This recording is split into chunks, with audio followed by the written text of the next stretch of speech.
देशामध्ये सध्या हिंदुत्व आणि राम मंदिर हे विषय चर्चेत आहेत. मात्र ह्या लोकसभा निवडणूक पूर्व एक CSDS नावाच्या नामांकित संस्थेने एक सर्वे केला. त्या सर्वेमध्ये 19 राज्यातील 10,000 मतदार सहभागी झाले होते. तर त्या सर्वेमधून ज्या गोष्टी बाहेर आल्या त्याप्रमाणे 7% लोकांना रोजगार, बेरोजगारी, 23% लोकांना महागाई, 13% लोकांना विकास हे मुद्दे महत्त्वाचे वाटले. केवळ 2% लोकांनी हिंदुत्व ह्या विषयाला प्राधान्य दिलं. त्यामुळे येणारी लोकसभा निवडणूक 2024 ही भाजपासाठी नक्कीच आव्हानात्मक ठरणार आहे.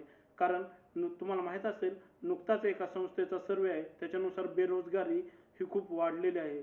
तसेच महागाईची झळ ही सर्वसामान्यांना बसत असते.